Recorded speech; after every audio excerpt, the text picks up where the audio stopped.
안녕하세요. 오늘은 중국 4대 기서 중 하나로 꼽히면서도 그 파격적인 내용 때문에 늘 논란의 중심에 서는 소설이죠. 금병매 속으로 한번 깊이 들어가 보겠습니다. 저희가 참고한 자료들을 보면요. 나무위키부터 시작해서 여러 블로그 분석글, 또 작품 평가나 저자 논쟁까지 정말 정보가 방대하더라고요.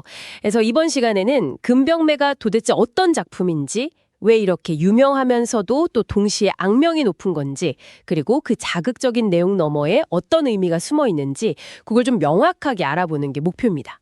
자, 그럼 바로 시작해 볼까요? 우선 금병매, 이 제목부터가 좀 흥미로운데요. 그 세 명의 여주인공, 반금년, 이병아, 방춘매, 여기서 한 글자씩 따왔다는 설이 있죠. 이게 가장 유력한 것 같고요. 네, 맞아요. 그게 가장 널리 알려진 설이죠. 또 다른 해석으로는 이야기의 핵심 요소인 돈, 그러니까 금, 술 담는 병, 그리고 여자, 매, 이걸 상징한다 이런 이야기도 있더라고요. 네, 그런 해석도 충분히 가능합니다. 작품 전체를 관통하는 주제들이니까요. 기본적으로는 수호전의 일부 이야기를 확장한 거잖아요. 일종의 스핀오프 아니면 팬픽션 이렇게 볼 수도 있겠고요. 그렇죠. 수호전의 서문경이랑 반금년 이야기가 원형이니까요. 근데 작가가 난랭 소소생이라는 필명만 남기고 정체를 알 수 없다는 점, 이게 또 신비감을 더하죠. 맞아요. 그 작가 미스터리도 유명하죠. 네. 그리고 또 주목할 만한 점이 한국에서는 유독 이 작품만 4대 기서 중에서 완역본 출간이 엄청 늦었어요.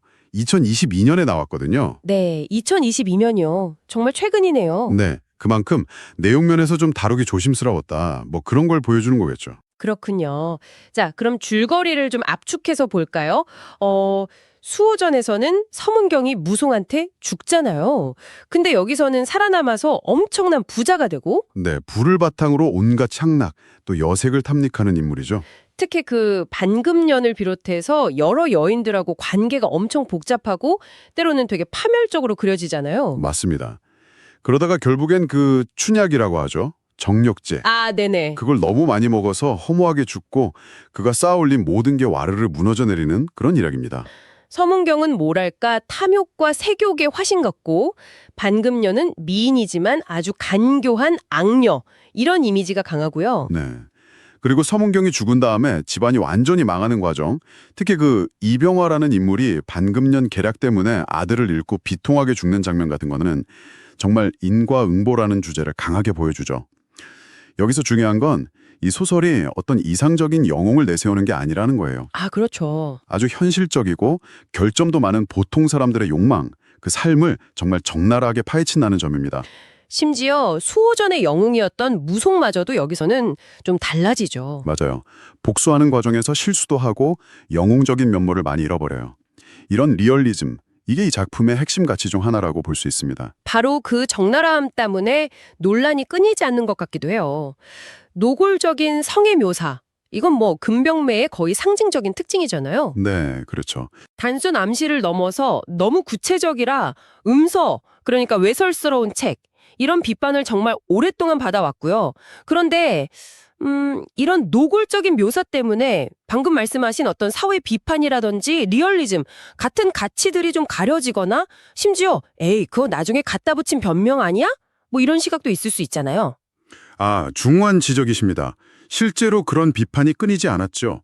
하지만 작품 전체를 놓고 보면 선정성이 물론 큰 부분을 차지하지만 그게 전부는 아니라는 겁니다. 첫째로 이게 아주 신랄한 사회 비판의 도구로 쓰였다는 거예요. 배경은 송나라지만 사실은 작가가 살았던 명나라 말기, 극도로 사치하고 부패했던 사회, 위선적인 도덕관념을 아주 통렬하게 꼬집거든요.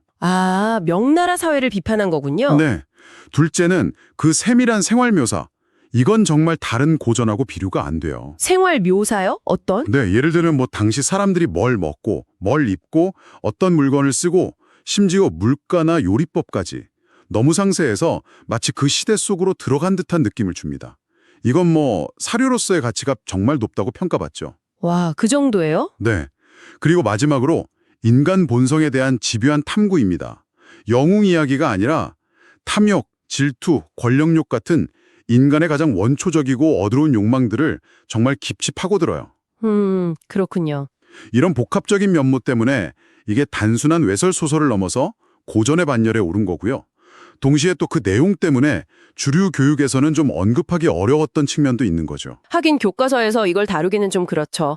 그 작가 미스터리도 빼놓을 수 없는데요. 공식적으로는 난릉소소생이라는 가명의 인물이라고만 알려져 있잖아요. 네. 뭐 왕세정 같은 명나라 때의 유명한 문인들 이름이 여럿 거론되긴 하는데 확실한 증거는 없어요. 그래서 이 문제가 금학, 그러니까 금병매 연구에서는 가장 풀기 어려운 수수께끼로 남아서 뭐 골드바흐 추측에 비유될 정도입니다. 골드바흐 추측이요? 와. 네, 한 50가지가 넘는 설이 있을 만큼 논쟁이 뜨거운데 여전히 진짜 저자는 베일에 쌓여 있는 거죠. 이런 복합적인 성격 때문인지 금방매는 현대에도 꾸준히 재해석되는 것 같아요. 네, 특히 홍콩 영화계에서 자주 소재로 삼았다고 하던데요. 맞습니다. 그 유명한 이한상 감독은 무려 4번이나 영화로 만들기도 했죠. 4번이나요. 와, 대단하네요. 네, 각색 방향도 되게 다양해요.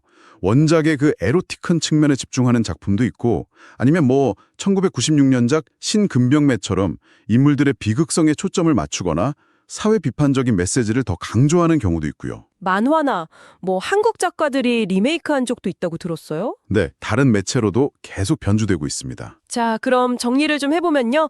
금병매는 수호전에서 파생된 작품이고 노골적인 묘사 때문에 유명세를 얻었지만 그 이면에는 명대사회에 대한 아주 날카로운 풍자, 또 인간 욕망에 대한 집요한 탐구, 그리고 당시 생활상을 엿볼 수 있는 풍부한 사료적 가치까지 담고 있다. 이렇게 볼 수 있겠네요. 정말 다층적인 고전인 것 같습니다. 그렇다면 수백 년 전에 나온 이 논쟁적인 소설이 오늘날 우리에게, 당신에게 어떤 의미를 가질 수 있을까요? 저는 이게 시대를 초월해서 인간 본성의 어두운 단면들, 뭐 탐욕, 질투, 권력욕, 관계의 복잡성 이런 것들은 너무나도 솔직하게 보여준다는 점에 주목하고 싶어요. 네네. 이런 통찰은 지금 우리가 살아가는 사회, 또 우리 주변의 인간관계를 이해하는 데에도 여전히 생각해 볼 만한 질문들을 던져준다고 봅니다. 금병매. 과연 단순한 음란 소설일까요? 아니면 시대를 관통하면서 인간의 그 벌거벗은 욕망과 사회의 모순을 비추는 거울일까요?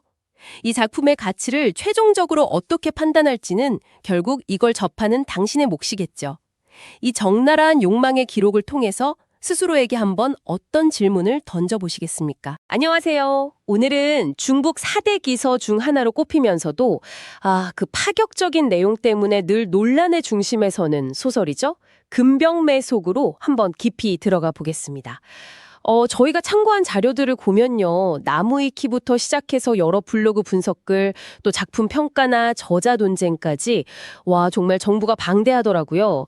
그래서 이번 시간에는 금병매가 도대체 어떤 작품인지, 왜 이렇게 유명하면서도 또 동시에 악명이 높은 건지, 그리고 그 자극적인 내용 너머에 어떤 의미가 숨어 있는지 그걸 좀 명확하게 알아보는 게 목표입니다.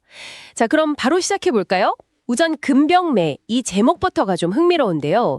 그 3명의 여주인공, 반금년, 이병아, 방춘매, 여기서 한 글자씩 따왔다는 설이 있죠. 이게 가장 유력한 것 같고요. 네, 맞아요. 그게 가장 널리 알려진 설이죠. 또 다른 해석으로는 뭐 이야기의 핵심 요소인 돈, 그러니까 금, 술 담는 병, 그리고 여자, 매, 이걸 상징한다 뭐 이런 이야기도 있더라고요. 네, 그런 해석도 충분히 가능합니다. 작품 전체를 관통하는 주제들이니까요. 기본적으로는 수호전의 일부 이야기를 확장한 거잖아요. 일종의 스핀오프 아니면 뭐 팬픽션 이렇게 볼 수도 있겠고요. 그렇죠.